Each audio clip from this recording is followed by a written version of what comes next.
Welcome to the Freight Agent Insider Podcast, hosted by Levi Van Pay.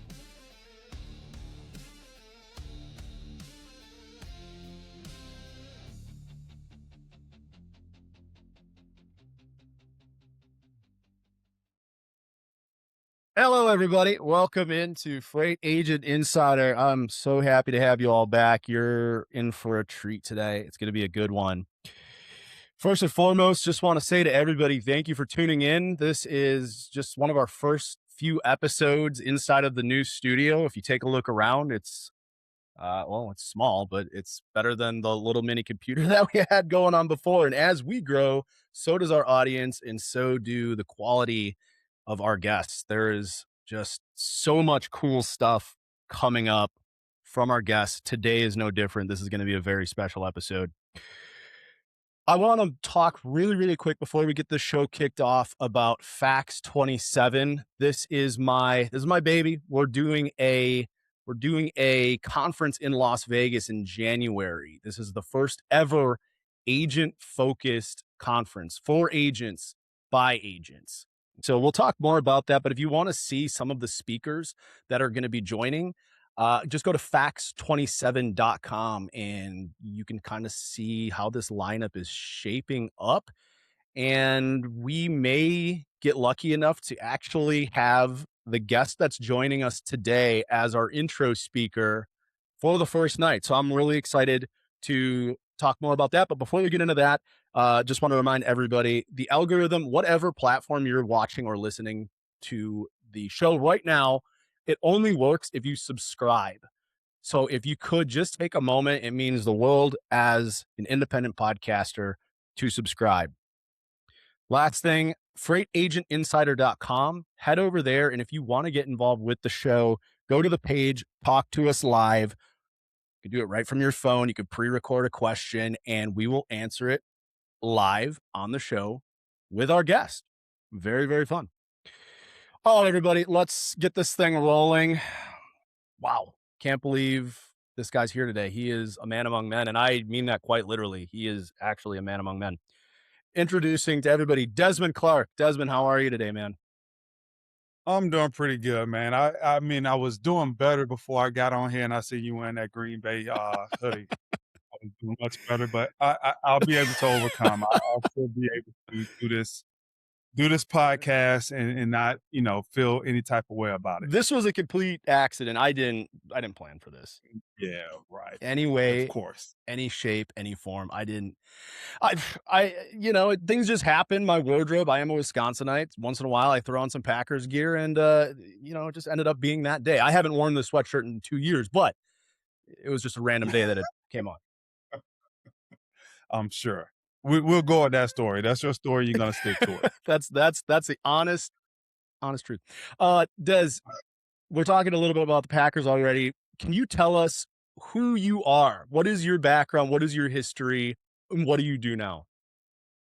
Yeah, so most people know me from my days in the NFL when I was drafted with Denver, played there 3 years, 1 year in Miami, and then finished up my last 8 years, really where I made my name with the Chicago Bears. That's where most people know me from. But since then, I've transitioned to a few different things, but I really started to set roots. I have set those roots into logistics, where I started Bear Down Logistics back in 2021, October of 2021, and really got into operations in May of 2022, and really found my footing and really got an identity for who we are as a company about a year and a half, almost 2 years ago now, where we brought on the heavy haul logistics, and that's been our identity so far. And once I found out our identity, we've really been able to take off in this industry, and it's everything that I thought it would be and more. Really enjoying the industry, and meeting good people like you, man. Thank you. Well, we have that same mindset of, hey, it's abundant out here and it's enough for everybody to come out here and eat, as long as we cooperate with each other, not necessarily compete, but cooperate with each other and make sure that this industry is in the position that it needs to be in, because we all care for it as much as we do, and we all want to see it grow and be the best that it can be. Very well said, man. And you mentioned abundance, and one of the first things we talked about, not on this show, but a previous conversation we had, I mentioned to you, and you knew that I was with a different brokerage. So there's always that little bit of like hesitancy when you open up with somebody at a different brokerage, because we both know this. There is a tribal nature within freight. And I think as soon as I mentioned to you, like, I am not a tribal person. I believe in abundance. I believe in working with DC as much as I believe in working with HD Ships or any of these other programs. And what I found, I asked one day a very philosophical question to myself. If this industry is so relationship based, why be tribal at all? Why be competitive with other brokerages versus working directly with all of their personnel, their recruiters, et cetera, et cetera? Right. It opens so many doors. And I am very glad that we share that mentality, because I know it's going to open doors for both of us as well. Absolutely, man. So here's how I look at it. I don't compete with anyone. I compete with myself, and I compete with my team. And when I say with them, I mean we're all trying to be at the highest level that we could possibly be, right? And every day is another opportunity to get better. And if we just look at it that way, then we're going to go out and we're going to create opportunity for ourselves, right? And while we're doing that, this industry is the industry that gives that opportunity. So we want to help bring other people along as other people help bring us along, so this industry can continue to grow as a whole. And there's going to be enough opportunity out here for all of us if we continue to make this industry better. I've been asked a few times, man, hey, how have you been able to grow, and who is your competition? I was like, we grow because we have a growth mindset, and we don't compete with other people out here. We cooperate with them, and we try to make sure that everybody is progressing as we progress. And that's always been the mindset. DC, does that mentality stem from your days, not only in the NFL, but before the NFL, coming up as a leader in football? It sounds like your mentality is almost like team first, and the team would be, in this case, everybody in this industry who's just trying to do one thing, which is provide for their families. I don't think it developed playing football, because you do have an opponent on the other side of the field, right? So you have to beat that team in order to advance, so to speak. So I don't think that's it. I just think, when you get out here in life and you just look at everybody, and hell, me and you look totally different, right? But we're all trying to go in the same direction. We're generally all trying to accomplish the same thing. We all want the best for ourselves and our families, right? And 90, I always say 99% of who we are is practically the same. The other 1% is just different directions and different methods and different ways that we're trying to get to the same point.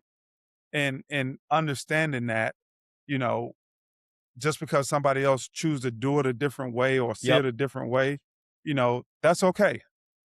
That's okay. But let's all try to get there together. Yeah, that's the best way to look at this thing. And we started talking about that initially on the topic of agents. Tell us a Hmm. little bit more about Bear Down Logistics. And listen, I love the name Bear Down Logistics. It's right up there in my book with Cowtown Logistics. Shout out Kobe Baskin. I think it's one of the coolest names. Yeah. Bear Down Logistics, one of our partners, Tom, he said it's the coolest name in freight. I don't know if I'm going to go that far to say Bear Down is the coolest name in freight. It's up there. Okay. Yeah, okay. I mean, you can say it. I mean, I've seen plenty messages where you're like, I just can't say bear down. You can say it. You can let it come out. It may feel good to you to go ahead and let it out. I'll make a deal with you. I'll make one deal with you. You give me a go pack go, I'll give you a Bear Down. See, that's different. That's different. I actually had to bleed this blue and orange. All So I had to do was throw this on. no, go pack go would never come out of my mouth in a cheering type of way. It could come out as a statement, Yep. just like it did, Yep. but yeah, it'll never be meant to encourage anything Packer related. You know, You might get me there with the bear down. You saw the messages. There was like 50 of them. Yeah. Just say it. Just say bear down. I can't. I'll try. It's like having a 50-year-old bottle of whiskey. I just don't want to open it. I want to. It's fun to look at. I'm not going to do it. That's how I feel about this. But it's aged well and it tastes so good. You know what? And then it's gonna go down and it's gonna warm your insides as it goes down. So just think about that part. When you finally get ready to open it up, just think about how good it's gonna feel. But I could use some warming. It's cold in Wisconsin. You know that. You played in Lambeau. oh, All right. yeah. All right. Before we get back on the topic of logistics, I got to ask one question. One question. Mhm. You are, I believe, I haven't looked at updated stats or anything, but the last I checked, you're the number 2 tight end all time for the Chicago Bears, right? Recently number 3 as of last year. Cole Kmet passed me. You're number 2 in my book. Okay. Number 3 officially. My question is, you probably had to line up against Clay Matthews, the great Oh, one. How scary so was it? And was the Fabio hair intimidating? scary it wasn't. I'll tell you, like his rookie year, I had so much fun playing against him his rookie year. I totally dominated the hell out of him his rookie year. But he was a rookie, right? Right. So that was supposed to happen. If it didn't happen that way, it's because he was like really good as a rookie, which he was pretty good as a rookie. Yeah. But I just remember after that game thinking they picked that dude in the first round. He sucks. But he turned out to be a really good player. And I'm being honest, I'm not trying to like just because he's a Pack, I'm not trying to hate on him. For sure. I think he that game against us, and I was really thinking, man, they picked that dude in the first round. But then the next few years, he blossomed and became the Clay Matthews with the locks and all of that kind of crap. And yeah, he had a good career. He was pretty good. I gotta. You got to give it to him. You got to give the credit where the credit's due. I think it was just the hair that created the greatness. That was the blossom. Yeah, because I don't think it was that long his rookie year. No, it came with the greatness. All right, off of that, let's get back to bear down logistics. What sets the program that you have, DC, apart from? It's different. We've talked about it. It is different. What sets it apart from the rest of the agent world? Well, I just think our approach to it, because the question that I'm going to ask anybody before I say, hey, come be a part of Bear Down Logistics is, what do you see your vision being in 5 years? Because I want to know where you're going. Yeah. I want to know where you want to go, right? And then once I can understand that, then my next question is, what do I have to do, or what do you need as far as resources to get you there? Right. And that's how I brought on Heavy Haul, just by asking those 2 questions. And now it's more so of how can I build a team around you, whoever you are, to help you get there. Like I'm going to dedicate the resources to make sure I get you there. And here's why. It's not because I'm just this great person and I want to see you do well. All of that may be true, but at the end of the day, as I'm helping you to grow, guess who's growing also? Me and my company, we're growing. That's right. Because it's commission based, right? So every dollar that we're making $1 also. But the mindset for me is, how do we work together? How do we pull from the same side of the rope to get you where you want to go? And if I can get you to where you want to go, then I can get to where I want to go. And I think that's the mindset, first of all, is what separates us. And then you start to add in, the team that we put around you and how, we don't do cradle to the grave. I don't necessarily like that. If somebody wanted to come in and do that, we will entertain it. And of course they make a more of a share of the commission. But my thought process is, why get into that bottleneck where you got to do all of that stuff? Go out, sell, be the guy that's in front of the customer, and just handle everything else that when they say, okay, here's 50 loads and you bring it into the house, you can set it and forget it and just go back out there and keep bringing in more loads. That's the mindset that I want my brokers to have, is being there's no ceiling, That's and right. there's not going to be a paycheck. And if there is one, that's where I suppose come in and help clean that up, so you can go out and keep maximizing your time. DC, for the people out there that we have some of our audience is on the younger side who's getting into this, who might want to be the next Desmond Clark or the next agent that you have who's making 30, 40, $50,000 a month. Can you explain what Cradle to Grave is in a little bit more in depth? Yeah, so just uh, from the baby being born to it dying, right? But that's a metaphor to, hey, you take a piece of business that you get from your customer Mm-hmm.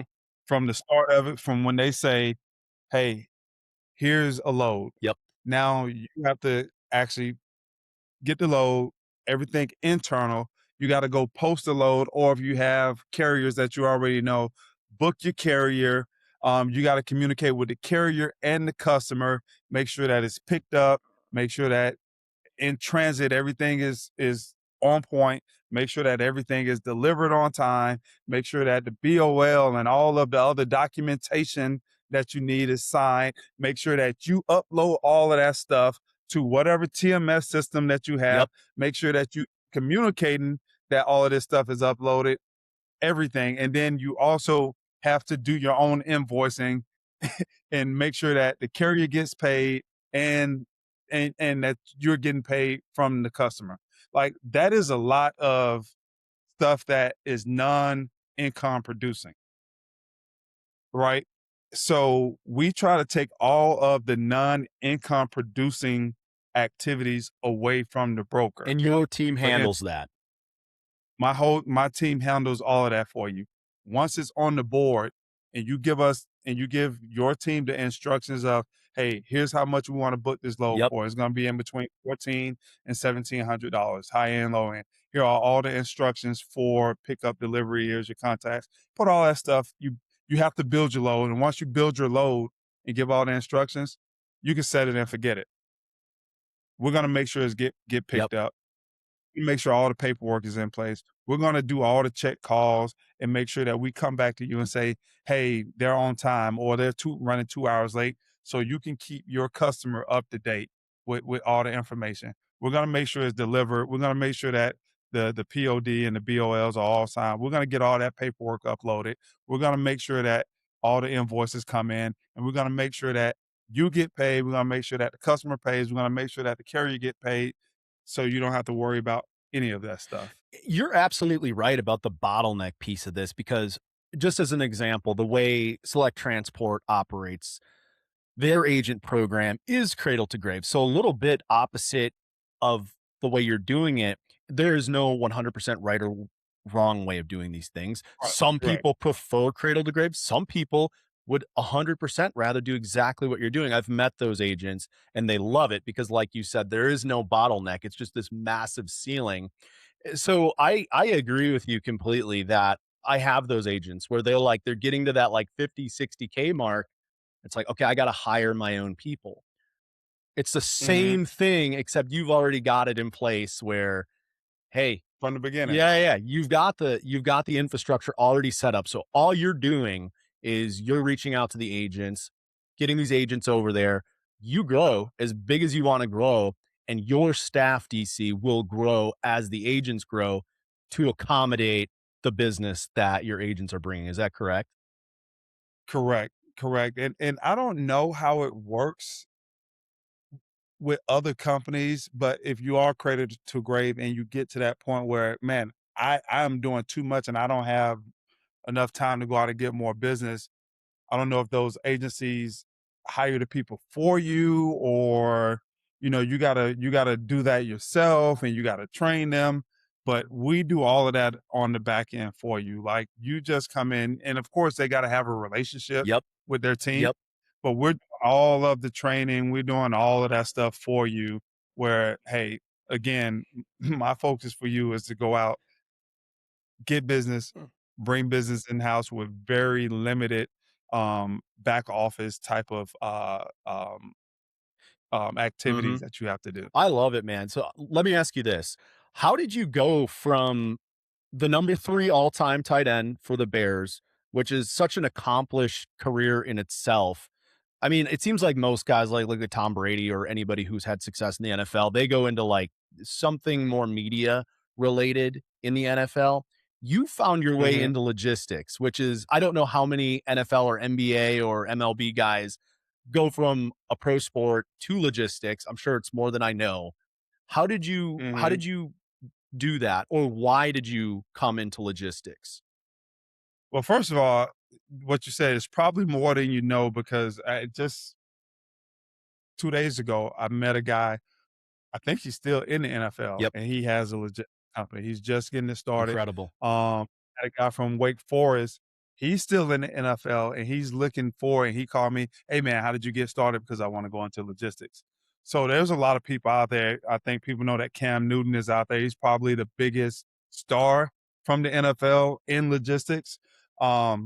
But I kind of fell into logistics on accident. I did a few things before logistics. I was into real estate. I was a financial advisor, and then I pivoted and I just got tired of corporate America and said I'm going to go out and speak full time Yeah. and be a leadership development coach. And then the world shut down with COVID, and so I was just kind of floating a little bit. And I was introduced to logistics by Brian Rice at Dre Depot, and he was just starting his company about 8, 9 months into it. And he was like, "Hey man, what do you think about getting into logistics?" It's like, what the fuck is what is logistics? Yeah. Right, I don't know what logistics is. Like, what is that? And he explained it to me, and over the course of 3 or 4 months, I went back and forth with him to his office up in Chicago when I would be up there, and I really, got into it, Yeah.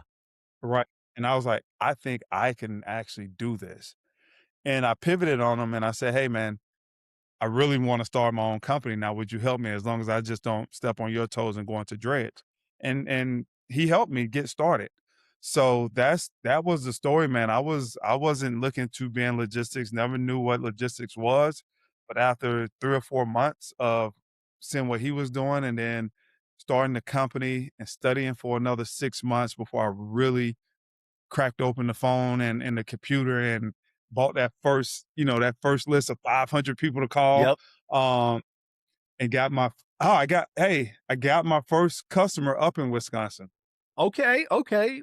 Yeah, I'm not gonna ask you who, but what area of Wisconsin? that's a great question. Um, it's right near the border of Wisconsin and Illinois, Okay, okay. and I still have them to this That day. was your They're still first. my first, That's incredible, and man. I got 2 loads off of them. And I made, I think it was $275 Mhm. each load. But here's the thing. Here was a funny story because Brian and his crew was still helping me out. And the lady's like, "Okay, here's the 2 loads, you know. And so got the I had already gave them the bids and the Yep. quotes. As soon as I got it, now I'm like, "Oh shit, what do I do now?" So I called Brian and I was like, "Hey Brian, I just got my first 2 loads, man. Now, how do I get the trucks?" And I knew in concept, right? Yeah. But until you actually do it, it's like it hit me like now I got to go and find trucks. Yeah. But yeah, I was nervous as hell. But they helped me get through all of that. All right, so this is now you go post it on DAT. We're gonna help you get this one, but here's how you do it. We're gonna post it on DAT. We're gonna get calls in, and then we'll just negotiate with whoever it is. They taught me all the my carrier packet and all of that stuff. Yep. But that was that moment of adrenaline when somebody's like, "Here you go." They emailed it to you, and it's like, "Oh, now I actually gotta execute this stuff." Isn't it wild that, you went from that, which was you gotta start somewhere, but you have snowballed into a juggernaut in the freight world where now you own an entire brokerage yourself. Now you're mentoring and leading other men and women in the freight world, which is incredible in itself, but we've all got to start Mhm. somewhere. And I always say, and we talked a little bit about this, don't worry so much about doing everything right on try number one. Just like that story is a perfect example. You got to Yeah. just start, figure it out as you go. You're going to fall on your face, but guess what? Winners in this world get back up and don't turn themselves into a victim. They figure out how to do it better so they don't fall down again. And that's what you've done, it seems like, with Bear Down. Absolutely. And I tell new people, you're gonna screw up. Yeah. You're just gonna screw up, and it's gonna be okay. Like I think it was my second customer. They were moving Christmas trees from Oregon back to Chicago. Yep. And the second year that I did it, the first year the guy called me. And this is another funny story. It was on that list that I had, and I was just going, and I was relentless. And then he finally responded, and I hope I can say this on your show, You but he can was say like, anything. you are fucking relentless. I see why you made it in the NFL. So to me, that was an open door to now call him again. So I called him as soon as I got that message, and I said, and he picked up the phone, and I forget the name of the company. And he was like, "How may I help you?" I was like, "This is Mr. fucking Relentless. I just want to Hell yeah. call it." And this is what he said. He was like, "Okay, I got 6 loads of Christmas trees coming from Oregon. Yep. If you can beat this price of $7,500 per truckload, I'll give it to you." I was like, "Okay." And I hung up the phone. I was like, "I'll give you a call back in no more than an hour." And I called Brian. Yep. I say, "Brian, I got an opportunity to move 6 loads of Christmas trees. Can we move these loads for less than $7,500? And he was like, "Dude, I think we can find trucks for 5,500. I was like, Ooh. "Oh, you're kidding me." I was like, 5,500? Are you serious? Are you sure? And he was like, "Yeah, we'll get it for 5,500 or less." I got back on the phone like 15 minutes later, and I said, "Hey, so if we can move these loads for $7,200, will you give them to me right now?" It's like, "They're yours." I was like, "We'll move for $7,200. And so Incredible. I was pumped. I was out, and we actually moved them for like 5,300. So I was making like $2,000 a load on those. And I was like, "Oh hell, I love this shit." Was that And that's I got addicted. But that yeah. next year I screwed up. I screwed up. I What wouldn't even say happened? that I screwed. I picked a carrier, and then they transloaded it. Right, they got it to Wisconsin, Mm-hmm. and then they transloaded it some type of way, and they were late going to Chicago, and it wasn't the same truck, and the guy got pissed off.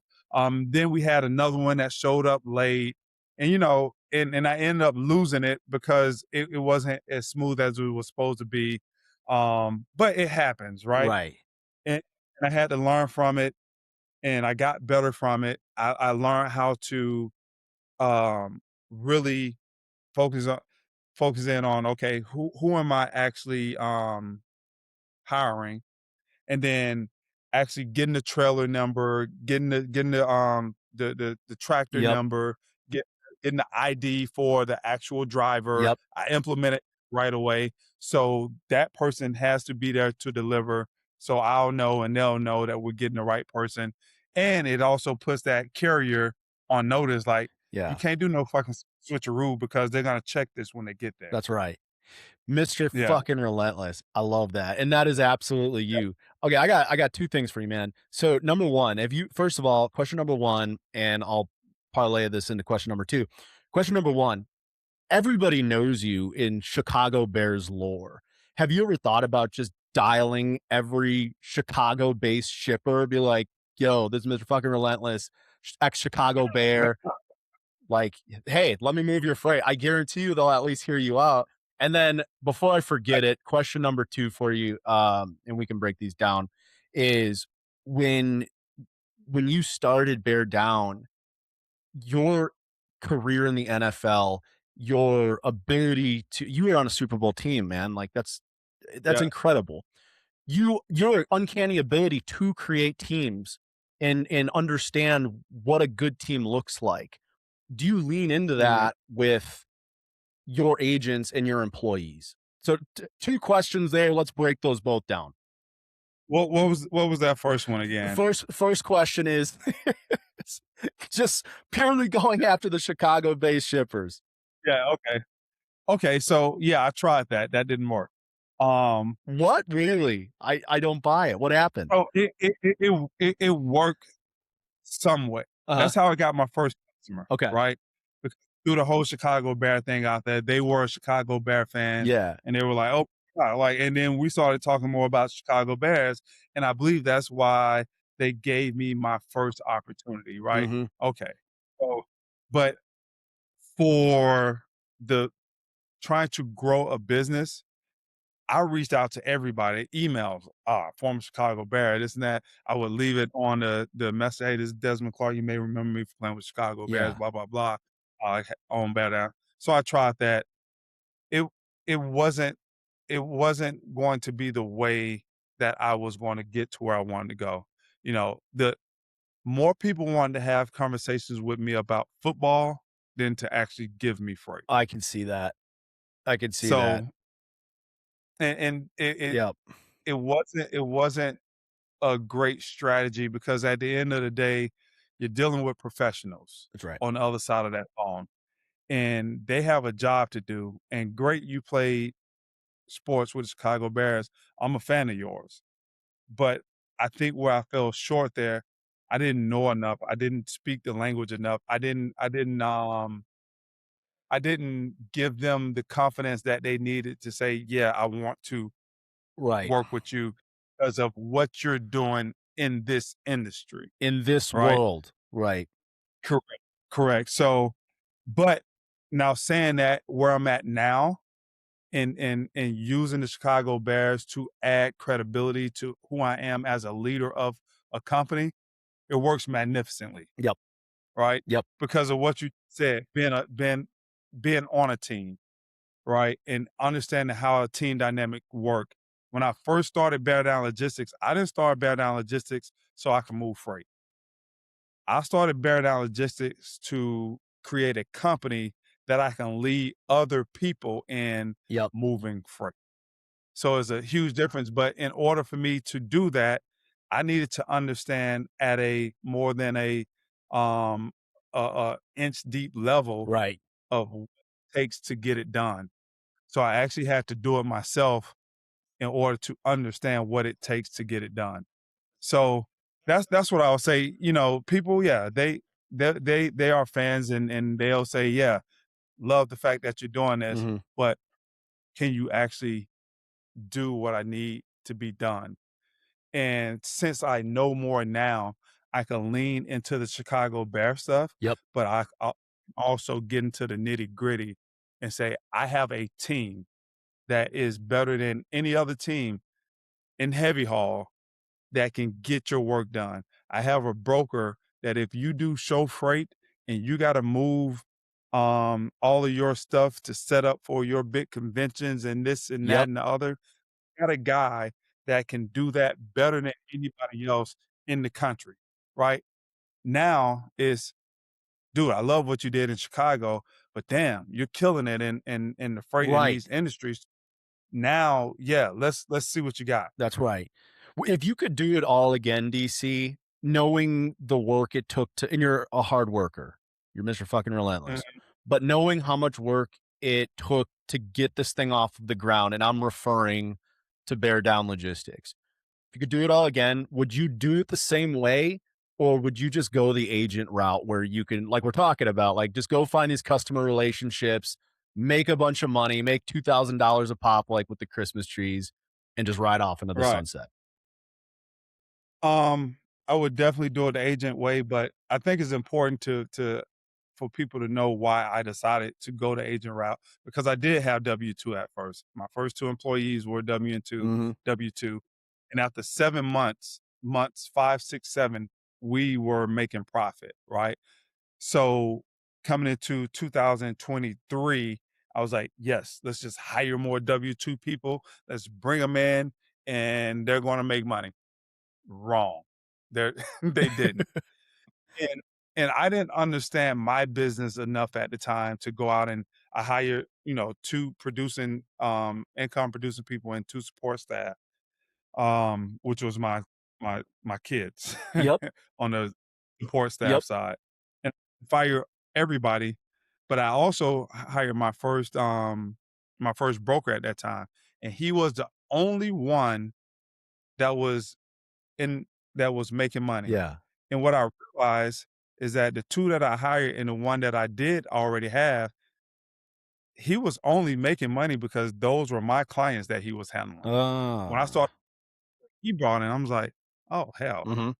And so after about 5 months with those, I got rid of everybody, including my own kids, which hurt. And I started over with one support staff, Mhm. Corey Davis as my only broker agent, and I redeveloped the whole company after what I seen Corey was doing. That's incredible, man, and I think the beauty of it is, I mean, shoot, we're talking about how you're removing these bottlenecks on the operations side. Like, if Mhm. I didn't know better, I would think you've been doing this for the last 20 years, and you haven't. Like, you are truly a Mr. fucking relentless, because I can only imagine how much work went into this, and here you are, and business is booming.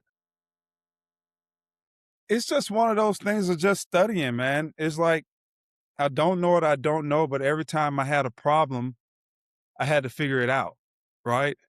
And today we still have issues and we still have stuff Sure. that okay, can't let that happen again. What do we need to implement?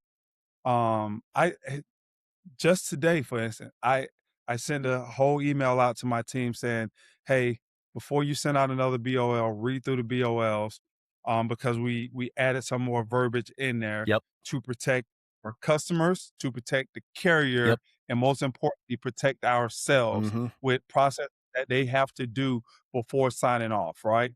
So it's just things like that that I sit here and I'm seeing all the emails go back and forth. I'm talking to the agents. I'm talking to my team that's doing all the support for them. And I'm just gathering information. And I just want to make sure all this stuff is running smoothly. And when I see something that could be better, I take the time to think about it. How can it be done better? And then I ask questions of the people that's actually out there doing it. And I get that feedback. And then we come together. Like I sent my guy Luis, I was like, hey, I implemented this because of the conversation that we had this morning. Read through it and let me know what you think. He was like, boss, I think that's pretty good. Then I sent it out to the whole team and say, hey, here's some new verbiage in the BOL. And it's just been that type of thing. Hey, go out, do it. If it's not up to the level that we want it to be, how can we get it to that level? That's the basic formula. That's beautiful, bro, and I think what's great about that is I think the best leaders that I've ever known are they obviously, like yourself, understand what you do really well, but the best leaders I know understand what they don't do well, and they're introspective enough to stop and take a look at that and say, "Okay, maybe I'm not the best for reasons X, Y, and Z. How can we improve this process? How can we make this better Mhm. for the customers, for the agents, for the in-house support staff?" And it seems like you're doing a really good job of kind of doing all of that at the same time. What's that like, man? Like, you're a dad, you're a business owner. How do you handle all of this stuff simultaneously? Husband, dad, business owner, CEO, COO, CMO, CFO, and general manager all at the same time. Um, and football coach, which we've got spring football. I got to be over there at 3 o'clock, leave out of here 2:30, Yep. go walk right across the street. Um, no, man, it's just a passion. My wife, she asked me the other day, she was like, why do you do this to yourself? Yeah. Because I squeeze so much in a day, and I'm tired at the end of the day. But it's one of those tires where I'm not fatigued because I'm doing something that I don't want to do. I'm fatigued because I'm putting in a full day's work doing the stuff that I want to do every day. Like I love going out here in this freaking not necessarily the sun, but I like going out here and coaching these kids Yeah. playing football. Um, I like getting up in the morning with my son and working out 3 days a week so I can not only get him physically trained, but mentally Yeah. trained through early in the morning. I like sitting here problem solving. I like looking at the content and making content and doing all that stuff so I can market the Yeah. company. Uh, I enjoy breaking down these numbers and making sure that, we're financially solvent where we're in that good position to go out and reinvest into the company. I like looking at all the operations and talking to my operations people, knowing that I don't know as much as they do, but leaning into them so they can continue to teach me, Yeah. right? I love to the brokers and figuring out we moving a what now? We moving a 255,000 pound. Ah. Like, how in the hell are we going to do that? Yeah. And then having them break it down to me section by section by section. Now I've just learned what it takes to get all the permitting, all the insurance, all of the night. Why is this a 19 axle Yeah. trailer, Yeah. right? And then there's a Jeep on it. And then I learned what a Jeep is. Yep. And you know what I'm saying? All of this stuff. And then the cranes, that's okay, that is a half-ton crane. And okay, a 500-ton crane. Yep. I'm sorry. And why do okay, so if we have a 500-ton crane, that means that it pick up 500 tons. No, not necessarily, because different angles that the crane has to pick up on only allows it to pick up certain amount of weight. Okay, why do we got to get the freaking soil tested? Because I'm looking at all the emails that's Yeah. going Yeah. by. Yeah. Yeah. We got to have the soil test. Oh, because they got to make sure it's compact enough. So when we do set up the crane and we do lift that heavy thing, the soil is not going to collapse and that crane is going to flip over. So Incredible. we got to have testing.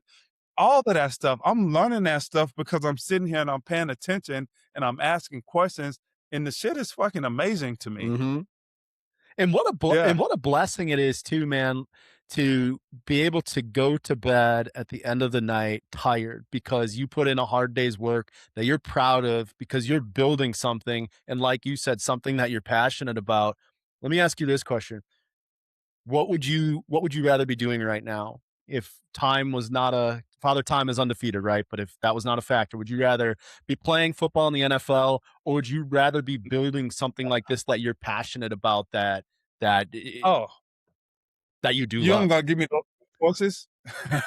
So I was already thinking. So, and I'm listen. We've done well. Before I got on this call, I bought a $40,000 vacation package where I have access to different luxury hotels and homes and stuff like that Yep. around the world. I just got to get there. That's my reward for doing what I'm doing right now, because I can do my job from anywhere in the world. lu- Thankfully, because we're Right. um all of us remote, right? So I was gonna say I would rather be on a beach somewhere where it's about 80 degrees Mhm. and doing this, having a conversation, but enjoying the fruits of this labor. That's right. But then you're doing football, right? I would much rather be playing football and competing at that level. It's just something different about that, of being out there with a team, and you're going and when you're going through it, you like, this sucks. Yeah. But then when you get removed from it, man, you look back at it and be like, that was pretty special, Yeah. right? But now I'm 49 years old. People probably can tell a little bit because I didn't Nah, shave. you look good. Um, You look good. but now, do I miss it? I don't miss it because I like where I'm at now. Mhm. But if I could go back and do it again and be, 25, 26, 27, oh, hell yeah. But I know I can't do that. That's why I don't miss it. As we wrap this thing up, DC, give us your favorite. You're on a Super Bowl NFL football team. Mhm. What was your favorite memory from that Super Bowl experience? Two things. Obviously we ran the opening kickoff back, right? I don't think I've ever been more excited in a football game than that opening kickoff. And that was Devin And then Hester. that was Devin Yeah. Hester. And then the other thing is coming out of that tunnel, being announced as the NFC champions, Chicago Bears, and we're representing the NFC in the Super Bowl. Yep. Coming out of that tunnel was just, it wasn't. It, being excited doesn't really, it was a special moment of, man, this has been a dream. Like you, as a little kid, you dream about That's right. being in the Super Bowl. Hmm. Or you're coming out of the tunnel and you're here. You're actually right here. So those two moments, different, special moment where you're kind of taking it all in emotionally, and want to feel all of that, and then that excitement of opening kickoff, Devin takes it all the way back. Yep. I think you can't you can't top those two moments unless you actually win it, which we didn't. So Even so, I mean, that would be the cherry on top. But even so, I bet you close your eyes and you still have those moments where you probably did this while you were there. Just stop for a moment and realize this I is did. a lifelong dream accomplished. I did. Coming out of that tunnel, getting to the sideline, I stopped for 5 or 10 seconds and just took a couple deep breaths and took it in, and it's like, yeah, yeah, it's a football game. That's Big one, incredible. That is big one. incredible. Man, we are so blessed to have you on the show today, DC. We're going to wrap this up with one final question here. Take a listen. Mhm. Freight Agent Insider Tips for Success. Ooh, Anything you've um, got for our veteran audience, for our younger audience? It can be life related. It can be logistics related. Anything you've got for us? no, I'm gonna give it, it's life related, it's spiritual, but it works for logistics. It works for every part of your life. So I talk about this because I'm a motivational speaker also, and a lot of times I talk about my triangle. This is how I try to live my life. So you have this triangle, and on the top of the triangle you have thoughts. On the bottom left you have emotions, and on the bottom right you have actions. But in the middle of the triangle, whatever it is that you're trying to accomplish, whatever it is that you want your life to look like, whatever that vision that you have in your head, put that in the middle. And then from the thoughts, you got an arrow pointing down to it. From the emotions, you got an arrow pointing to it, and from the actions, you have a arrow pointing to it. And if you can daily, consistently align your thoughts and your emotions and your actions towards what you envision, and not let your thoughts get out of control, not start thinking things that take you away from it, not letting your emotions get out of control, and all the distractions and things that we have today, and being able to, hey, if I'm feeling emotionally a certain way and it's taking me away from what I'm trying to accomplish, being able to bring that back really quick. Mhm. Same thing with thoughts. And the majority of your actions are helping you to develop what that is that you're trying to accomplish. That's called being aligned. And if you stay in alignment with yourself and what you actually want to have accomplished, that's the quickest path to get there. Aligning your thoughts, your emotions, and your actions to that. So that's something that I believe in. That's something that I live by, and it's helped me tremendously. Yeah, beautifully said, man. And listen, I look at you as a motivation. I look at you as a supreme leader within our industry. And I'm just excited for people to see this and kind of hear your story and what you're doing with Bear Down. I know they're going to feel the same way. Thank you so much for joining, DC. This was so much fun. Go, Yes, sir. go, Pack, go. Bear the fuck down. Bear Down. I'll give you one. I'll give you one Bear Oh, Down. yes. And I'll Yes. never say it again. Yes. That's the only time it's ever coming out of my mouth. I Yes. can't believe it happened, but you Yes. you got it out of me. Tell your friends, tell your Yes. family. Just send me that clip. I don't want to hear. I don't even want to hear the rest of this. Nothing. All of it is. I don't care about it. Send me that clip. I can't believe it. This is too much. Everybody, we'll be back next week, next Monday, 9 a.m. Central Time. Guys, thanks so much for joining us. DC, thanks again for being here, man. We'll have to do this again. This was a lot of fun. Appreciate it, sir. Bye, everybody. Thank you for watching the Freight Agent Insider Podcast. Like us and subscribe on YouTube, Spotify, TikTok, and LinkedIn